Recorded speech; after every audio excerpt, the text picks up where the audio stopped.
Aan het vrouwelijke promotieteam straks in de finale heel rap klepperen voor de tenoren, maar ook voor de mannen die ietsje verachterd zijn hier in deze internationale centrumcross van Geruisterveen. En dat doen we natuurlijk ook voor de bus van 's lands beste brouwers brouwen het Amstelbieren Pilsom van te houden. En het is natuurlijk tijd voor de wind in de rug, ook voor Kaichi Chauri uit Japan. 3 laps to go Kaichi. Voor de wind in de rug, het is tijd voor Rabobank de Lauwers. En natuurlijk al 250 jaar bericht de Leeuwarder Courant, boeiend en betrouwbaar over alles wat Friesland beweegt. Leeuwarder Courant. Chill houdt u uit de wind. Chill Internet Solutions uit Geruisterveen. Met dank natuurlijk ook aan de Kooienga groep uit Dokkum. Cornelis Rijpma, Import Stellingwerver. Wat gebeurt er diep in het veld richting de Oude-Jerden? Ja goed, hetzelfde verhaal. Andries Sven Nijs natuurlijk meters en secondes. 25 wel te verstaan weg.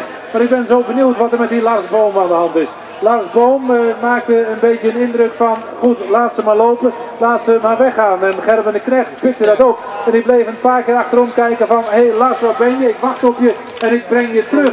En ja, dat duurde gewoon eigenlijk een hele rondje om de ijsbaan. En ja, net zagen we dat de Lars Boom eigenlijk weer op de pedalen ging staan. En eigenlijk weer een beetje tempo ging zetten. En zo verdween hij uit ons beeld. Sven Nijs nog steeds aan de leiding en een jagende Richard Groenendal. Wieland van Gils en Jonathan Page en Thijs al erachteraan.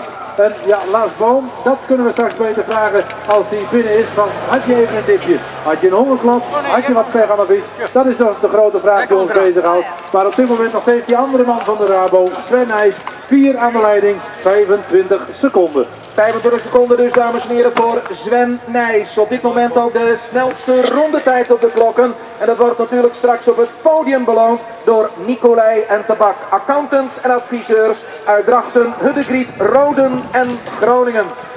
Nicolai en Tabak, een andere kijk op de zaak. En natuurlijk het meest gelezen huis-en-huisblad hier in de regio, de Veerster.